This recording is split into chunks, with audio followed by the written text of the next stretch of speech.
All right, hi there, and welcome to Moms with a Mic. We're glad you're with us. I'm Julia Bagg. And I'm Marissa Bagg, and we have a very special guest today. We have Erika Benitez with Miami-Dade Fire Rescue. We're talking about fireworks safety, especially for kids. We all know, obviously, tomorrow's Independence Day, July 4th, going to be a lot of fireworks. So tell us, Erika, what's the most important thing you want parents to know one day ahead of the holiday? Absolutely. Well, I think the most important thing to remember is that as fun as it may seem to shoot fireworks at your house, it is very dangerous. So we just want you to make sure that you take all the safety precautions necessary in order to have a fun time, but also be safe, especially with kids. You know, kids are a lot more likely to be injured, especially those kids that are kids under 15 years of age.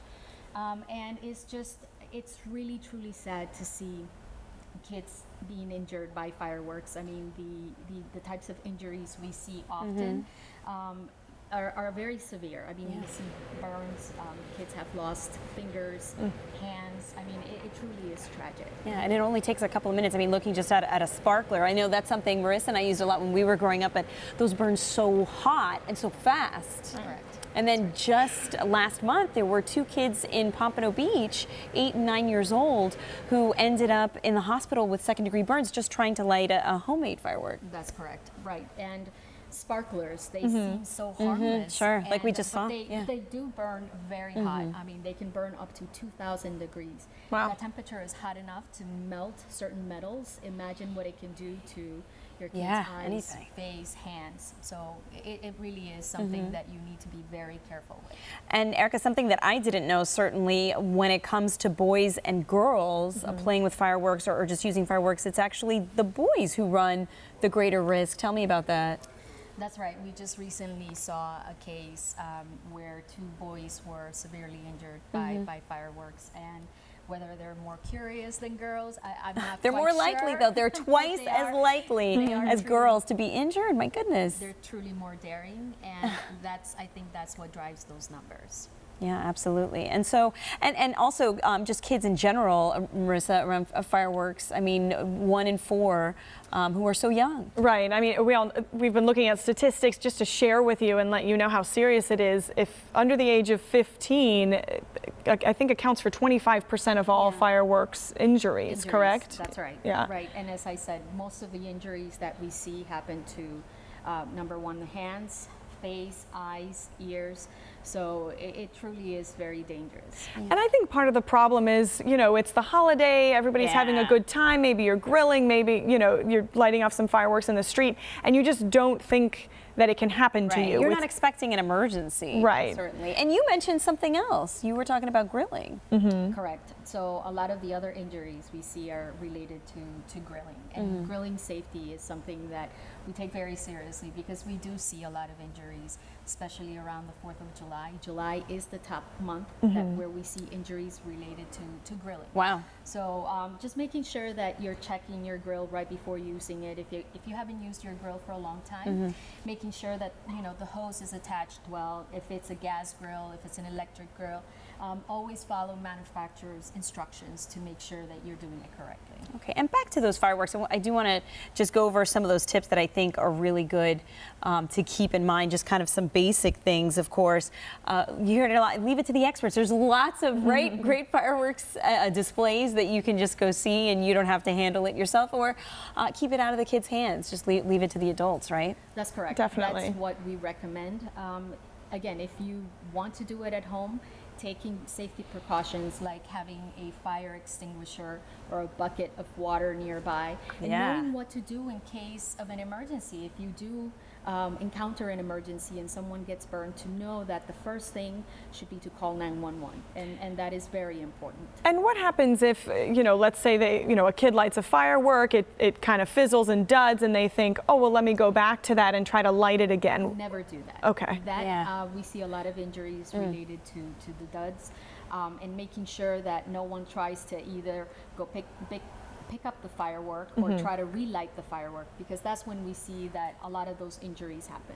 Wow. Yeah, so that can certainly be dangerous. So, for me, I mean, I love just kind of watching them from afar because, you know, I think growing up we probably thought like the sparklers were the safest thing, but just because those again burn so hot. And if you're just joining us, we're talking about fireworks safety, and we're here with Erika Benitez with Miami-Dade Fire Rescue, and you just see it's got to be hard for you and for firefighters, you know, when you show up at a holiday and it's an emergency with kids. Yeah. Especially when you see emergencies with kids. I mean, the burns that we have seen on the 4th of July related to fireworks, it's tragic. It's sad. Kids as young as 5 years old ending up with, you know, without fingers. I mean, it sounds truly graphic, but it's that important as parents to make sure that we take all these precautions and that just don't let kids handle fireworks. Right, absolutely. And I want to make another point that I just heard from a mom who's a friend of mine.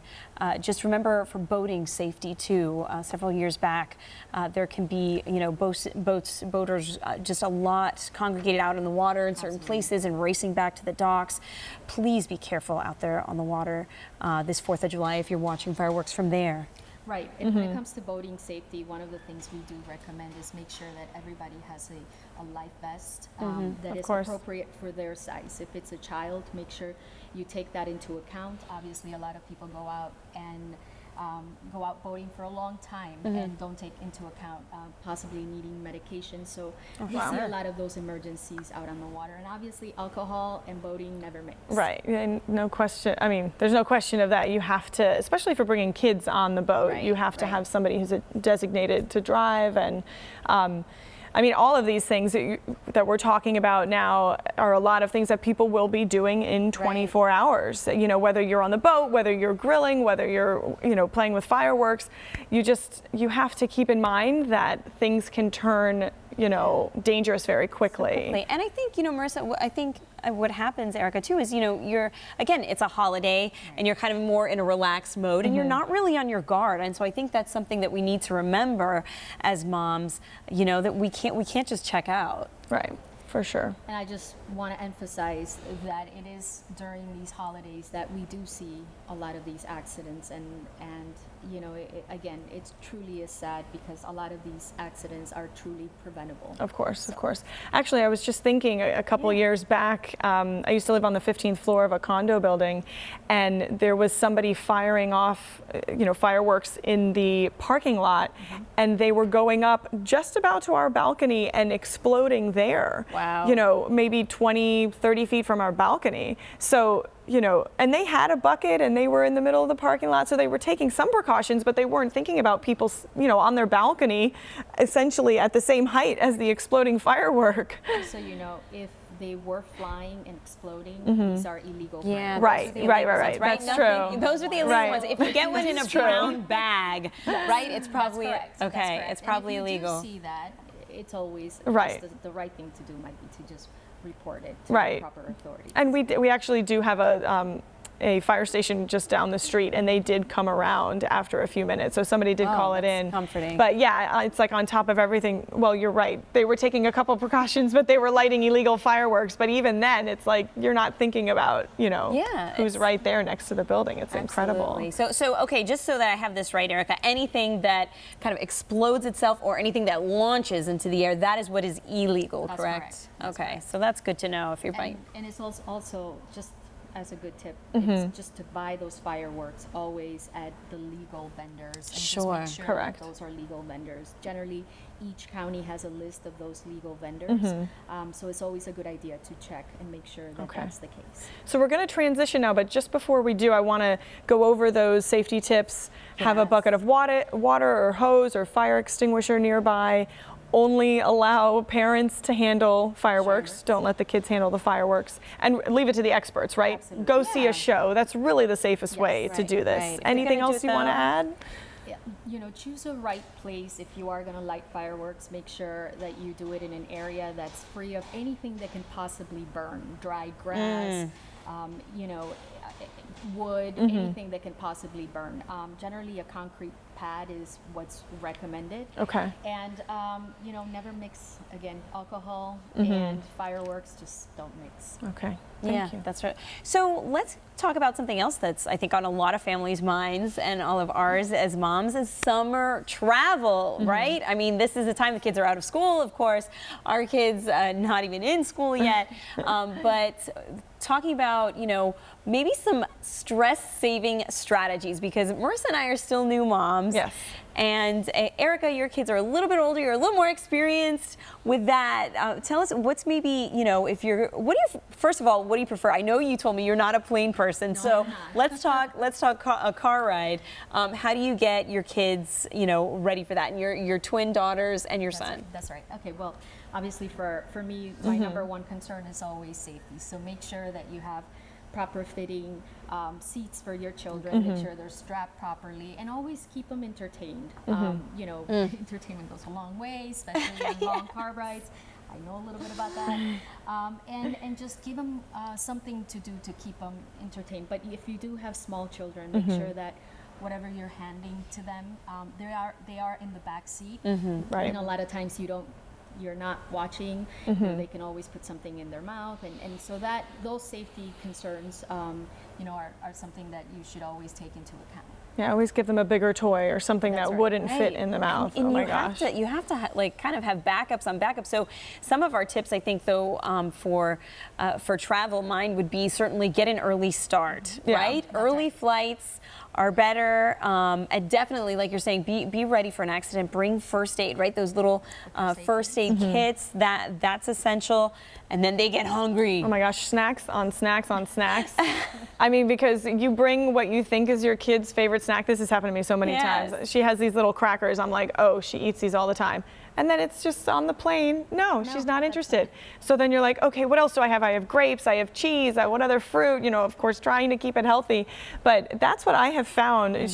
My daughter's almost 20 months, that she will really, you know, just decide all of a sudden that she's not into something that she's been into. So just have a lot of options, I would say, when it comes to food and drink as well, you know. So this is us, our trip to Ireland with the kids.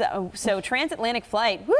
Yeah. What a trip there, but so much fun. And really what I learned is to slow down the pace, you know, allow for those breaks. You know, it's not, you're not going to be able to accomplish or make as many site visits perhaps as you would without kids. But there goes Marissa and Ellie running off at the Rock of Cashel. So pretty and so green there. But, and also the gear, right? You Marissa, have you to were be saying, ready for anything. be ready for all kinds of weather. Yes. This is actually at a beautiful vista in Ireland, the Cliffs of Moher. Just take a look at that. It's incredible. And it's actually a pretty sunny day there. It's partly cloudy, but we ran into a lot of sun. But it still rained on us, and we still had to have rain gear. My daughter, we had to put like a little rain jacket over, you know, actually built for the stroller. Right. But it was so cold, especially coming from South Florida and the heat down here. You know, we were wearing 3 or 4 layers in all of that video. So definitely be ready to bundle up your kids, right? I'm sure you've run into that traveling to Ireland as well. And I think one of the things that really helped us during the trip is making sure that you do have the right gear. So strollers appropriate for smaller spaces, because everything in Europe feels a little bit smaller and tighter. So that's something from the roads to the bathrooms. Exactly. Those accommodations for kids are not the same as what we expect here. So yeah, that, you know, taking all those things into account certainly makes it better. We actually both bought new strollers. Yes, just for the trip. And found that, going over steps, because not everything is as wheelchair accessible there. So you're going up and down dozens and dozens of stairs. And thankfully, if you have a lightweight stroller, that certainly goes a long way, as opposed to your big bulky one that you can fit everything that you ever needed in it.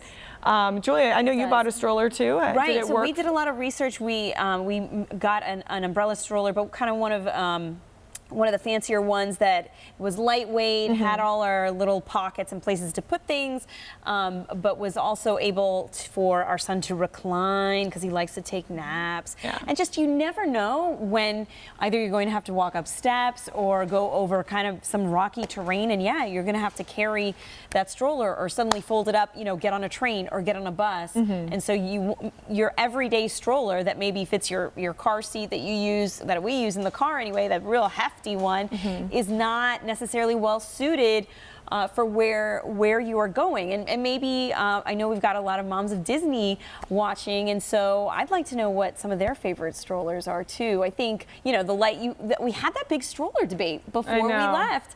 You know, the big one, your regular one versus the lightweight. Where do you fall? I had a triple stroller because I had the super mom with the triple stroller. Disney was always just a lot of fun, and I mean, I think also making sure that you bring snacks and food that you may not find somewhere else, and that's a your good point kids too. are used to, you know, having something here, especially if you're traveling, you know, abroad. And of course, Disney now has the restrictions that you have to have strollers that are only so wide, which so you want to make sure if you've got that double stroller that it falls within that, or the double stroller that's, you know, front and behind, front and back too. I mean, there's certainly ways to be able to get around that. But yeah, boy, after, you know, a long day in the parks, do you like to take breaks in the middle? We have to. Okay. It's no choice. It's just the way it happens now, right? Yes, absolutely. Because for us, we grew up just like all day. You get there when it opens, and you just charge on through, which is what we did with my little son for his first birthday. Because but that was a one-day trip, right? It was just one day. It was just one day, but we did not go back and take naps. It was a little nutty. But our son, again, was able to sleep in the stroller, and I think sleeping in the stroller that made all the difference. Is so key.